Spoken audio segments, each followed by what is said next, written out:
Why do you think we have an obesity problem? There's been a picture circulating Twitter, which is really interesting. They show a picture in the 1970s of people on a beach, and Saw it. everyone is just like in shape. And then you see now, and it's rare to see someone who's at like a healthy body weight.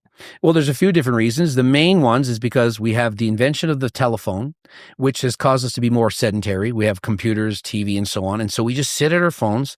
And so rather than moving a lot, we don't move. So we exercise less. So there's less movement. The next is there's way more highly palatable foods, as in there's high sugar, high fat foods available everywhere, fast food restaurants and so on. And you combine those two things and it's a recipe for disaster. Like really, if people were to just not have a phone and move more, go for walks more and eat healthier foods, less fast food, 100% the weight loss would happen. So if someone is overweight, how much of that is purely out of their control? Well, I would say it's probably 50-50. It's 50% environmental or like your genetics or whatever. Like it's half and half. Can you do something about it? Yes. Can you do all about it? No. And so if I said to anyone, like, let's say you were sitting here and talking to me and you're 100 pounds overweight, I would say, look, I wish you could lose 100 pounds. I want to help you. If I had a client, they hire me, and I do this all the time. I don't think 100 pounds is realistic for you. And it's hard sometimes to tell them, like, they hire me all the time. Like, here's my dream physique. I want to like look like this. Probably not going to happen.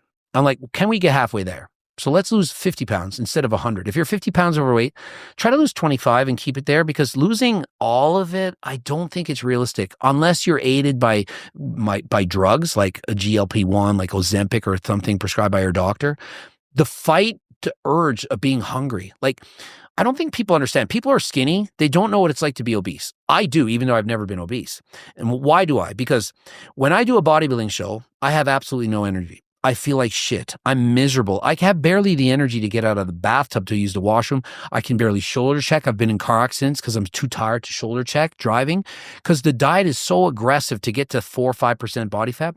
And so in my mind, I imagine anyone who's severely obese, to diet down to even a healthy weight, let's call it 15%, they probably feel like me when I'm at 5%. And that's a miserable life. You have brain fog, you have no energy, you're always starving. Imagine fighting that urge, that hunger urge. Like, people don't know what it is to be hungry, like to be truly hungry, like starving, like 5% body fat. You're starving all the time. And so I don't think it's fair to say to somebody who's 300 pounds, just lose 100 pounds. All it's just willpower. Maybe to get to 250, I think that's normal. Like, don't go all in and just eat everything you want, but to go to be lean, the extremes, like you're 300, now you're at 210, to get from 210 to 200, the effort required, I don't think it's fair. And so I would never say to them, like, you have to do better. But I also don't think you should just give up and just be 300 pounds. There's a difference between eating anything and everything you want and being like the perfect specimen of fitness. Like, I don't expect people to be like me. Oh, you got to ride your bike 1 or 2 hours a day and eat only lettuce or something. It's just silly. But somewhere in the middle, I think that's realistic. Is being a little bit hungry bad? Or is it totally fine to just, like, maybe it's 8:00 p.m. You're like, it's a little bit late to be eating. I'm pretty hungry right now, but it's fine. I'll just go to bed. Like, at what point do you know if it's like, okay versus bad? Well, for example, I'm a little bit hungry right now. I didn't eat that much. I want to eat. Now, when this is over, I'll definitely eat. Now, if I were 100 pounds overweight, I would say, okay, how hungry am I? Is it all I'm thinking of? And if it was only on my mind a little bit, I'd say, okay, I can go through it. But the average person that's lean, they don't really ever get hungry and care about it. It's easy for them. Their genetics are so made to be lean. Like, basically everyone has a certain amount of like ghrelin that's released, or fat cells. The more fat cells you have, the more ghrelin's released, the harder it is to be lean.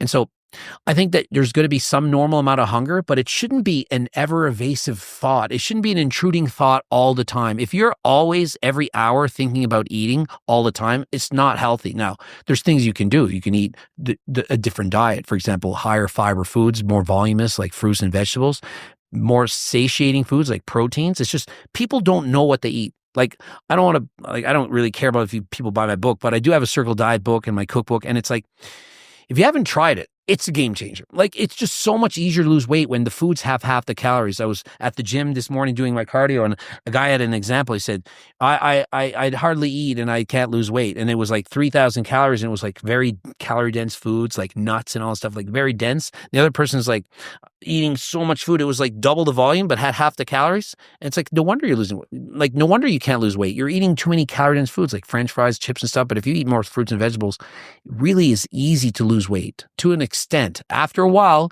when your body fat drops too low, then it gets hard. For me, it's really tracking. Like I say this all the time with finance, that when people say I can't save money, I always say, well, track how much you're making and then track how much you're spending. And every single time there's little tiny things that they don't think about that they just spend money on. It could be, going and getting a coffee, going and buying that little $20 thing, but they do that throughout the week a few times and that adds up. For me, I found myself not losing any weight whatsoever and I thought I was eating really healthy. And I started tracking what I was eating and like inputting the calories on my fitness tracker or whatever it was. And it was sauces for me, and it was coffee creamers. And I was putting in way too much coffee creamer and way too many sauces in foods that I just didn't even think about, like spicy mayonnaise when eating sushi. Just like little things. But yeah, throughout the week, it would add up. And that was my little surplus there that prevented me from losing any weight. I think the average person, I think it's like 32% of people report calories by 500 or 600. Yeah. So most people are saying, I'm eating 1,500 calories a day. And I'm like, no, you're not. If you're eating that, you'd be ripped. You'd be peeled. There's no way you are. But they don't actually track. And I think with knowledge comes power. And I think most people don't know and are not aware of the calories that they're in the foods that they're eating. So if somebody wanted to lose weight, my first thing is always read labels for everything. Look at everything. I'm not saying don't eat the cake, don't eat the sauce, but look at it and know what you're putting in your mouth. If you look and say, wow, there's 20 calories per tablespoon and I actually put in 80 calories of ketchup, maybe I'll have sugar-free ketchup next time, which has 10 calories, and that saved you 40.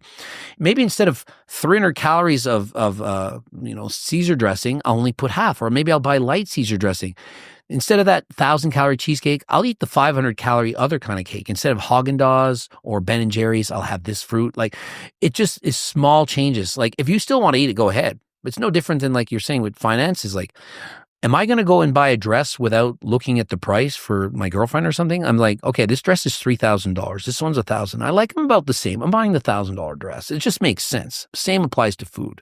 So what's the best diet for the average person? The average person, best diet is eating a lot of fruit and vegetables and having a lot of meat that's lean cuts of meat, and a lot of yogurt or Greek yogurt or dairy that's low in fat. So a high protein, high fiber, voluminous diet, that's the best for most people. Now, does that mean that you can't lose weight on a keto diet or a carnivore? No. But for most people, they'll be more full by eating these foods, and so that's the best diet to follow. What about the best supplements? Creatine is probably the one that's been proven to build the most muscle, like maybe 1 or 2 pounds. The most unproven, but that's, I would bet my life on it, is turkesterone from Ajuga turkestanica.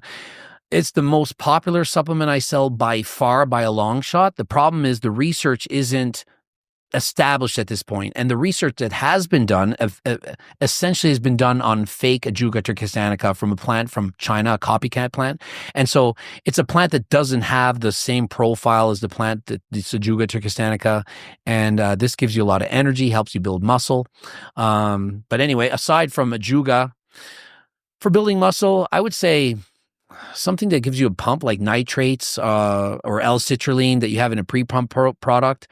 I also think caffeine is highly anabolic because it allows you to train harder. It gives you the motivation. Like if I wake up in the morning and I'm going to do cardio and I take my caffeine, I might do an hour. If I don't, maybe I only do 30 minutes. If I'm going to the gym, instead of doing maybe 10 sets, I only do 5, or I only push half-ass. So I think caffeine, even though it's not technically building muscle, the caffeine itself, if it motivates you to go to the gym, I think it's going to build a lot of muscle.